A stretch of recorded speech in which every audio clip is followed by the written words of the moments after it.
Boom! There it is, ladies and gents. We're ready to rock and roll. I'm still in my classroom because, hey, what can I say? It's Wednesday, and they said we had to stay a little bit longer. So here we are. We're ready to talk about making the most of the second chance. So here we go. Let's take that second chance. Let's start the show. Shut up and sit down. The Business Bros Podcast was created for you. Learn from the business professionals who come to share their stories. Find out what's working in business, on social media, what's hot and what's not, straight from the mouths of successful entrepreneurs out there doing the real work. And now, welcome to another episode of Business Bros. Yeah, right. It's about that time for James to do his thing. Drop some heat, baby. Yeah, all right, all you business pros out there. Before we jump into the show, just a quick reminder to please subscribe on whichever platform it is that you're listening to us on today. Give us a like, give us a follow, subscribe, and drop a review. Help other people, help other like-minded business owners find value from our awesome guests while we rise up in those podcast rankings. We'll sincerely appreciate every single one of you for it. And if you want to be a guest on the show, we'd love to have you on to learn from you as well. Go to www.businessbros.biz. Schedule your time slot. Don't forget to follow us on all our social medias at Business Bros Pod. All right, everybody, we're so excited and honored to bring yet another incredible guest to the Business Bros Pod. Our guest today is a survivor, competitor, and coach. Having grown up looking like skinny Steve Rogers and afraid of just about everything as a kid, he thought his life was over when a neck injury derailed his plans to follow in his father's footsteps as a wrestler. He turned instead to racquetball. And this is for sure the first time we've had a professional racquetball player on the show, ranked number 18 in the world, by the way. After a near-death experience at the hands of a drunk driver, our guest's vision became crystal clear. Remembering a promise he made to his grandmother to change the world for the better, our guest began his mission to impact 1 million people and help them achieve their goals. With 20 years experience coaching athletes at all levels and 13 years as the head coach of racquetball at Arizona State University, our guest knows what it takes to succeed, and he is inspired to share his knowledge with the world. If you want to improve your mental toughness, personal discipline and responsibility, and take charge of your life, tune in to hear from this awesome guest with inspirational stories and actionable takeaways. Joining us today from Triage Now out of Gilbert, Arizona, welcome to the show, Darrin Schenck.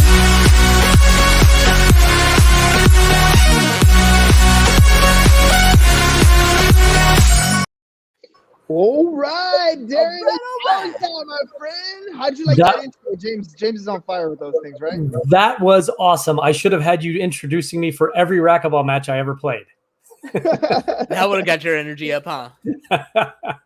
That was great. Thank you. All right, Derek. Derek, I mixed your names. You talk about transposing letters, right? Darrin, I want you to take me back to, one of those lowest low times and how you ended up getting over it. There's a lot of people who don't go quite through the trial and tribulation that you had to go through and yet still get stuck in that spot, can't find a way out. Share with us, what that experience was like and how you moved past it. Well, the easy one that you mentioned in the intro was, the wrestling career that came to a screeching halt with a neck injury. As a kid, I was groomed to think that I was going to college on a wrestling scholarship. My dad was a great wrestler in high school and college and beyond, and I just thought that's what I was going to follow in his footsteps. And when that injury occurred in my freshman year, wrestling for a position on the varsity team, I really was lost. I mean, that kind of became my identity, and it took me a while to kind of get my feet under me and figure out that, oh, okay, well, that door closed, but there's other doors that have opened because of it. And, look, hindsight's always 20/20, right? If that injury hadn't have happened, I wouldn't have ended up as a racquetball player. I became a racquetball player because of the fact that my wrestling career had ended because of that injury. So at the time, that was very hard to swallow. But as things worked out, it was one of those blessings in disguise that I just couldn't recognize that at the time. That's what really had happened to me. Well, it sounds like you had this thing we call drive, ambition, like passion, like you wanted to still be an athlete. Maybe you couldn't wrestle, but you were going to find something else to do. It reminds me of the Rock story, right? Dwayne "The Rock" Johnson. He always talks about how his goal was to go to pro football. And when he didn't get there, it was like the best thing that didn't happen to him. Yeah. Right. So, tell me about that drive and ambition. Like you're pushing towards something anyways. You were able to shift. You were like, okay, not wrestling. I'm going to do racquetball. Has that drive fueled you to do a lot more things in life? Definitely. And I think that, wrestling is one of the toughest sports that there is, especially because, even as a freshman in high school, I was losing weight to get to a lower weight class where I had an opportunity to make the team. So when you add that on top of all of the other disciplines that are involved in that, that is a very difficult sport to be involved in, but it's a very formative sport, especially at an early age, because it instills such discipline and personal responsibility to, watch my diet, work out outside of practice, all of those things, in addition to doing the practices along with the other team members. So I took those skill sets that I learned in that sport and from my dad and parlayed them into basically everything else I've ever done.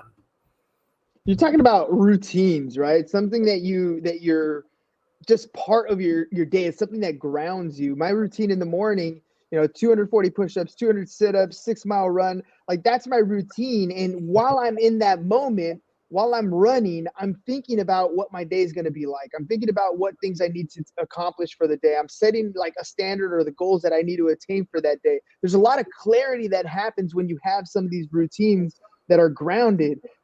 Is that what if I'm hearing you correctly, those are the things that you're talking about, those same things that keep you going, that may not they may not be business related, but they're mentally related to help you get into that mindset, right?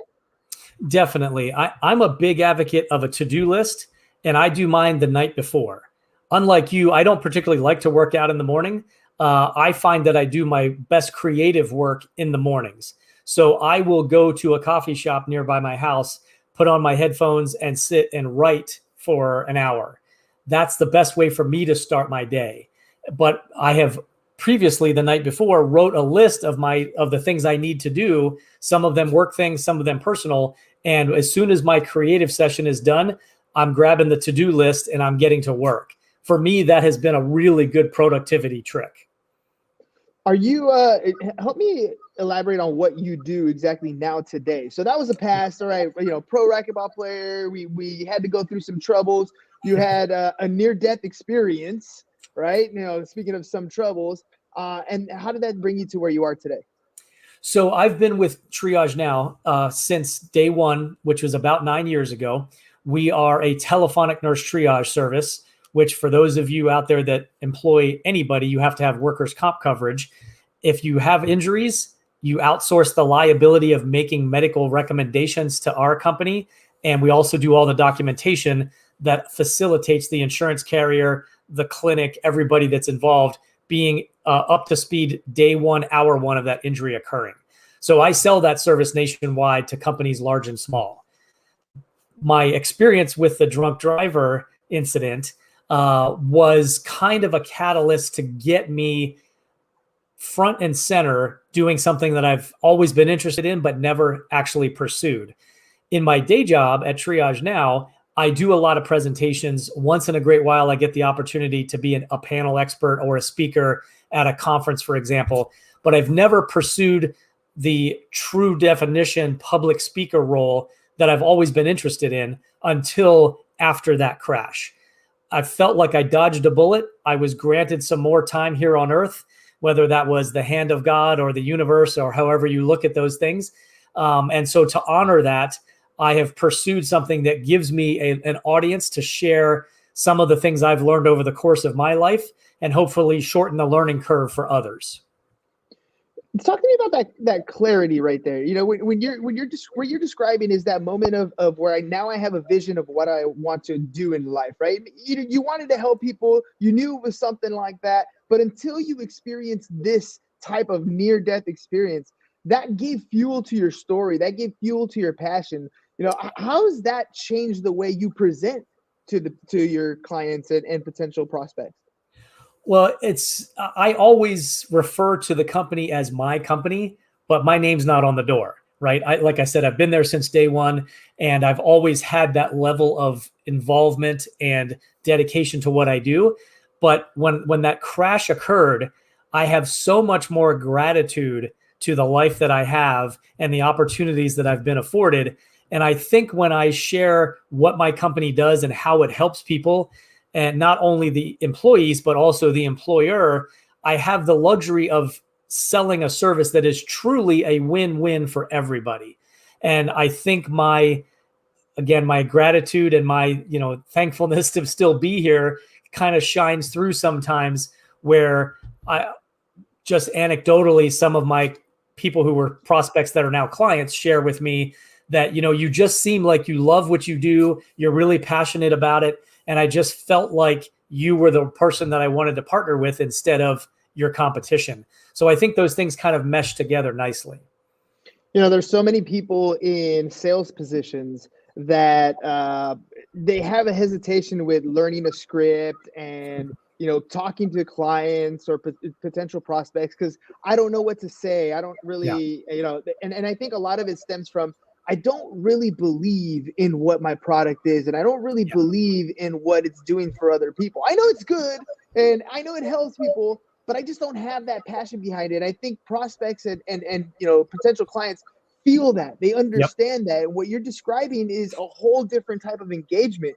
If you can go, before the accident to after the accident, how would you say that you feel you connect with your words? And you kind of mentioned how your clients are connecting with you. How are they connecting with your company afterwards as well?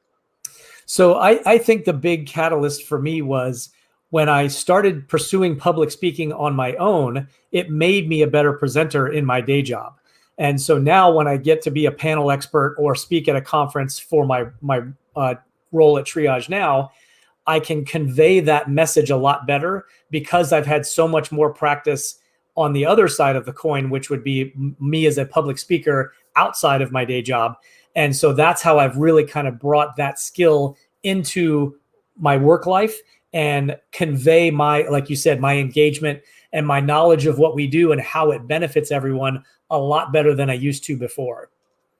Have you always been confident in public speaking? Is it something that you've always kind of wanted to do, or is it something that you really had to push yourself to get out of your comfort zone and go out and do?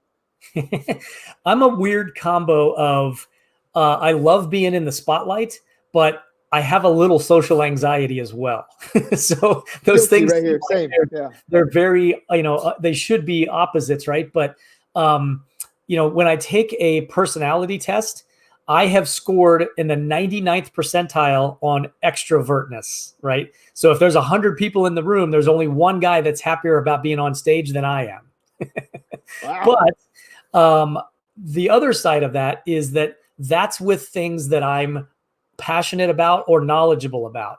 If somebody handed me a script to go read in front of a camera and an audience, that would be very nerve-wracking for me, because if it's not something I'm familiar with, that's where that social anxiety kind of kicks in.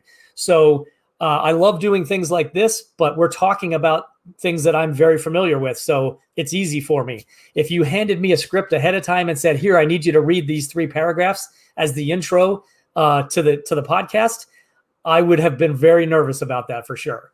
Did you, when it comes to getting on stage, even when you were comfortable, repetition is that thing that helps you get to a level of perfection, or a level that you're really connecting with your audience. Even though you were passionate before, how much practice and how much did you have to force yourself to get on and do it again and improve and do it again before you realize that, hey, this is where I'm supposed to be. This is where I'm really comfortable. Well, like I said, since I've had the opportunity to do some stuff in my day job in the triage space, that was comfortable for me because I'm a quote unquote expert in that field, right? Going to a business class at ASU in the business school and speaking in front of 300 kids for the first time, and then doing 3 classes in a row back to back to back, that was pretty nerve-wracking. And I would say the first class didn't get the best of me. I was nervous. It probably showed. I was not allowed to record that, so I didn't get to go back and do a post-mortem analysis of it. But I know by the 3rd class, I was way more comfortable. I was walking around more. I just probably appeared more relaxed. So it happened quick. The evolution of that happened quickly, but again, I'm telling a story that I'm quite familiar with, whether it's my life story about racquetball and the car crash, or my experience in sales and how I approach, prospecting and enrolling clients in what we do, things like that. So I think I have the luxury of a quick or a short learning curve with those kind of things. Being an athlete, I'm used to being in the spotlight. Yet racquetball is not the same as tennis, where I'm in front of 10,000 people. But, to some degree, when I hit the big time in my sport of being at the biggest tournaments in front of the largest crowds that we had, it was proportional. And so having that experience, as well as the pressure to win matches, to pay rent, or to, in some cases, put gas in the car to drive back home, when you have that kind of experiences in your background, getting up on stage and talking with no one else having the script where they're grading you on how well you repeated what you had written out ahead of time becomes a lot easier. Oh, it gets a lot funner, right? I mean, having your back against the wall is tough, but it's also one of those great motivating factors, right? It's one of those things that pushes you to that next level, because you know that when your back's against the wall, you have nowhere to go but forward. You're stuck. This is where you're going to go. You're either going to succeed in this thing or you're not. And which is awesome, the way that you continue to pay your rent and put gas in the car to keep going. I do want to ask you, are you still there, Darrin? Did I lose you? I might have lost him, Ham. He is frozen. He is frozen, dude. Freeze. Frozen. All right. Well, we'll see when he comes back. Right now, maybe he's lost connection.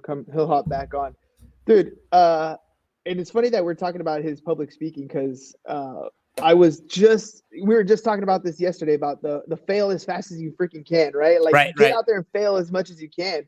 And to put yourself in that spot where your back's against the wall and you don't have anywhere to go but forward, like hearing him say, like, dude, I just kept going with it. I was nervous the first time, it sucked, but like I kept going. That's the key to almost all the success that we hear from these guys. Yeah. Hey, real quick, is there anything that you're thinking about that you would like to ask him, since you're in the insurance space and he does triage now? Anything kind of spark, tickle your ear that you might think I should ask him when he comes back? Not really. I mean, he mentioned that he's doing workers' comp, and everybody has to have it if you have any employees. I don't know if this was an insurance podcast. I might be asking him which companies they might work with, or I don't know. Whatever. One question. It's just insurance stuff. Who cares about insurance stuff? I know, but I want to know. You never know. People who are employed, they want to know what's required, what's not required. I got a business, I got employees. What am I going to do? Like, what is this? What is triage now? Which was going to be the next section I'm going to go. And Gotcha. Who's required to have it? Like, what is it a requirement? Is it part of something that you can add as a writer or something? Like, what Well, is it? I don't know what triage now is, but workers' comp is a specific type of insurance policy that, as a business owner, you have to have if you're going to hire any employees. Across the country, legally, you are required to have it. In California, if you don't have it, it's like a $10,000 per employee fine. California, we love them. We do. They're always taking our money in one way or another. Darrin seems like he's kind of coming back. There he is. Definitely, maybe. There you are, Darrin. Sorry about that. Technology, my internet just blinked off. That happens. It happens. So I'm going to ask you. We're getting low on time here. I want to ask you about triage now, and Sure. and a little bit about.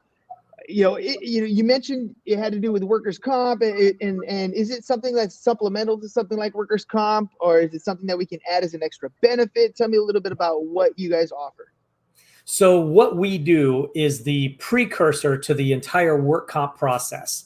So when an injury happens at work, the injured employee goes to the supervisor, reports the injury, calls us, and speaks to a registered nurse. We determine what should be the next step in the care process. So is it first aid on site? Is it self-care? Or is it a trip to the clinic? Then we do all the documentation that's part of that process and bring everybody else on the work comp side into the fold within moments of the end of that telephone call. So it expedites everyone being informed of what happened. It gives the injured employee access to a medical professional to determine what they should do for that injury. And in the grand scheme of things, we reduce the number of injuries that become claims by about 40%, regardless of the client's type of work that they do. So if you can figure somebody has 100 injuries a year, if 40 of them didn't need to go to the clinic, you can see how much financial impact for the company that would have. Oh, absolutely. That's a huge premium adjustment there. Now all of a sudden you don't have those losses. So when you're talking about that middle person, so let's say I have an employee, they get injured on the job. Do I have to have any relationship with Triage now at all as an employer or as an employee to pick up the phone and use your services? Yeah, we want everything done in advance so that we can automate as much of the process as possible and focus on the high touch part of what we do, which is our nurse speaking to that injured employee. We want to automate the documentation process, who gets what at the end of that phone call, things like that. So we work directly with the employers in advance, pick a go live date, and from that point forward, they have access to our service. So as a business, and what most people don't understand is that workers' comp is one of those mandatory policies that we have to have. James and I were discussing that while you were restoring your internet here. If you're in business, you have to have workers' comp.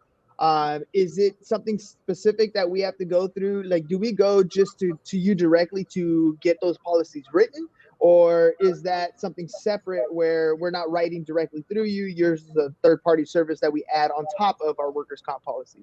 Yeah, we're a third-party service. We work with insurance carriers, sometimes as in a referral partner basis, or we work with the employer and then we bring their insurance carrier into the process as well. So we are typically a direct link to the employer.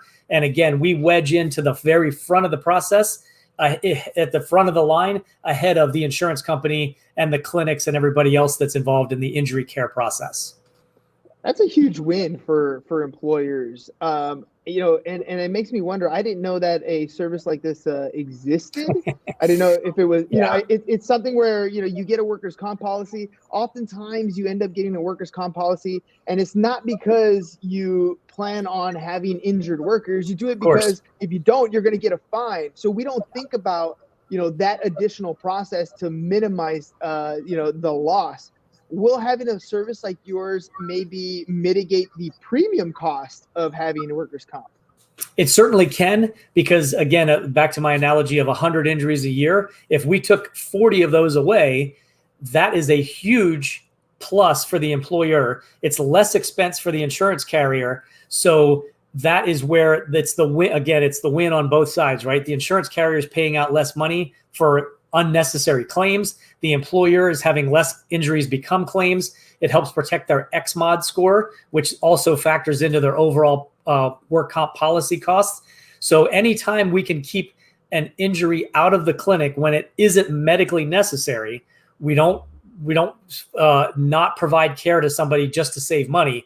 But when the nurse determines that injury doesn't need clinical level care, that's when the self-care disposition becomes the outcome of that phone call, and the benefits to the employer, to the insurance carrier, everybody falls in line behind that. What happens when there's potential for litigation? Because I'll be honest. I mean, I know a lot of employees who get hurt on the job and they say nothing. They don't pick up the phone. They don't call anybody. They just kind of try to push through it, and then it gets worse, and then that process starts. How does that affect the process? So it varies state by state. Some states you can basically require that somebody utilize our service as an employee of theirs. In some states, it is much more up to the employee how they would like to proceed. But we do record all of the phone calls. So if somebody does call us and they say they hurt their shoulder, and the nurse starts digging into the process, and it turns out that shoulder injury was Thursday night softball league, not working at their job on Friday, then we have a recorded statement by the injured employee, and we're going to document that information. Now the company and the insurance carrier have some real ground to stand on in denying an injury that did not originate in the workplace as a claim. Evidence is the key. I mean, I don't know how many Judge Judys I've watched where they walk into the courtroom and they have zero evidence of whatever it is that they're claiming, and you're helping both, protect not only the employee but also the employer themselves, right? The documentation Yep. process is absolutely vital, and I know from personal experience, being not the most organized person in the world, that having that kind of documentation, having that kind of recording for my employees is not always. I'm not always as good at doing that. When you work with clients, when you work with employers that bring you on board, how often are you looking at their process and thinking, oh, well, I can clearly see there is no process. Let me help you get set up. Yeah, that's a great point. What we see a lot of is overreach in their process, which is a manager asking injury questions and trying to decide what to do. So that person's not a medical professional. You certainly don't want to ask any questions that would be HIPAA protected information. But obviously, if I'm diabetic or if I take blood thinners, those types of things are very relevant in dealing with the injury effectively. So companies are handcuffed they're in a weird spot of, if I don't ask the questions, I don't know if we're doing the right things, but legally I can't ask those questions. So that's where a service like ours comes in, and we bridge that gap and offload the liability from the employer to our medical professionals. And that's a win for the employee as well as the employer. All right, Darrin, what's in store for your future with this company? What's in store for the future of Triage now? Where do you see it going? World domination. Yes. So we didn't invent this process. It's been around for about 20 years. And like you said, I talk to people all the time from major companies as well as, small mom and pop companies that have said, I've never heard this. I didn't know that this was available. So it's not a saturated market. There's a fairly big barrier to entry because setting up a call center and all the software and things it takes to do what we do is an expensive proposition for sure. So I think that we're going to continue to grow exponentially like we have, and continue to have larger and larger companies continue to come on board with us. Knock on wood, we have had a very successful track record of taking business from the few competitors that we have and rarely losing our current clients to any of our competitors. So if the trend continues the way things have been going, world domination may not be too much of a stretch. Well, speaking of the world, how has COVID affected workers' comp and what you guys are doing today? Yeah, heavily. March and April of 2020, we had almost a 50% reduction in the influx of calls to the call center. Everybody shut down, right? Nobody knew what to do. The restaurants, hospitality, trucking, manufacturing, everybody just shut down out of an abundance of caution. Then we started to designate things as essential workers. So manufacturing, like for example, the food industry, we work with some large companies in the food industry or peripheral to that industry. So they came back online quickly. And for some of them, it was very beneficial for us to do the documentation when it came to having somebody who was an employee of theirs who tested positive for COVID or even had symptoms of COVID. They would have them call us. We'd do the documentation. We would get them to a clinic in their vicinity. And if the clinic determined, yes, you have a positive test, that person would obviously be quarantined for 10 days or more. So initially we saw a drop off, but we actually were able to help a lot of our clients. And that resulted in an uptick in business for us by the end of last year. That's awesome. I mean, we don't know what the world has to offer or in store here in the near future. Yeah. The good thing is that more and more people are aware of your types of processes and what's going on and how to deal with those things. Kind of reminds me of the mortgage crash in 2008. Nobody knew how to really deal with foreclosures, especially when they came in the millions. Right. If that were to happen today, there are processes now in place to kind of help move things along. And it sounds like what you're doing is exactly that. We have a process in place. So it doesn't matter if it's COVID, Delta variant, whatever else comes in the near future, you have a process in place to help employers get through this sort of pandemic, right? We do. And there's extensions of our service as well, like telemedicine, where if you have somebody that's in a remote area or somebody that is sick and they don't want to interact with others, we can pair what we do with a telemedicine solution and further enhance what we offer to our client base as well. Perfect. Well, Darrin, hey man, thank you very much for coming on the show. I mean, very informative stuff. your story alone is super powerful. And then what you guys are offering is something, again, that a lot of companies, especially when they start hiring people, need to know that this is something that, you have to have workers' comp. It's something that most states, if not all states, require as a mandate. So you got to get it done. Might as well find a way to get it done correctly and then mitigate some of those losses. Because I'm telling you, those workers' comp premiums go up and up and up if you have claim after claim after claim. So you want to make sure that you're doing something correct. So before we head out, how can people get a hold of you if they want to work with you? Yeah, please check out our website, triagenow.net, or reach out to me directly through LinkedIn. I'm pretty available. I'm the VP of sales for the company, so I'm typically the one that any inquiries funnel to. Love to do a quick analysis of what each employer needs. I'm not big on blanket solutions, so it will be somewhat of a customized approach and figure out that A, we are the solution that you need, and B, getting the company set up so that they have access to our service. So looking forward to talking to anybody that would benefit from our assistance. Perfect. Now, I'm going to ask you a question. We're big on creating testimonials for people. We feel like a video testimonial when someone is already doing a good job for clients is one of the best ways to get more repeat referral business. Sure. So we're going to ask you for a testimonial on the show. What was your experience like on the Business Bros?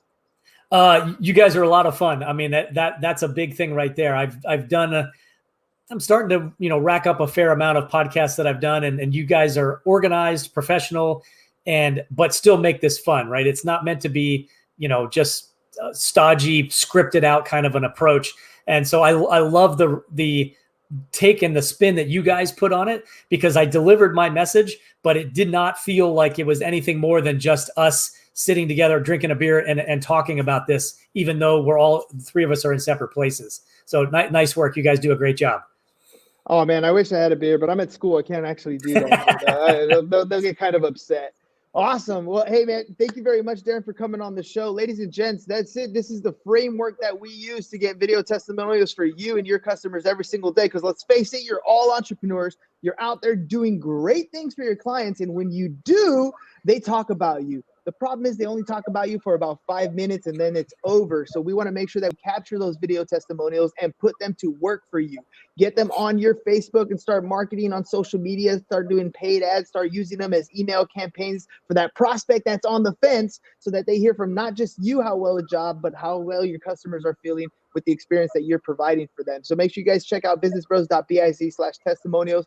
Get those done so you can start earning more repeat and referral business and turn your customers into the sales force that is already there supporting you.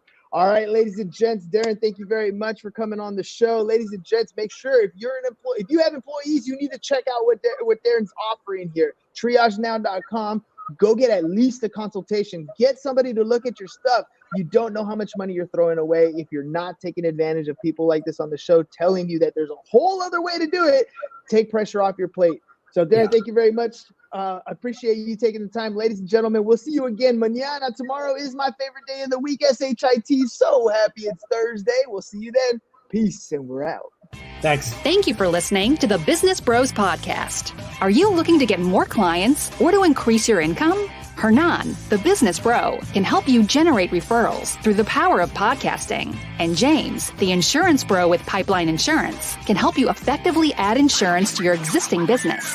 If you are ready to create wealth today and generational wealth for tomorrow, email businessbros@csfirst.com to schedule a free consultation, or join the Business Bros Network, www.businessbros.biz.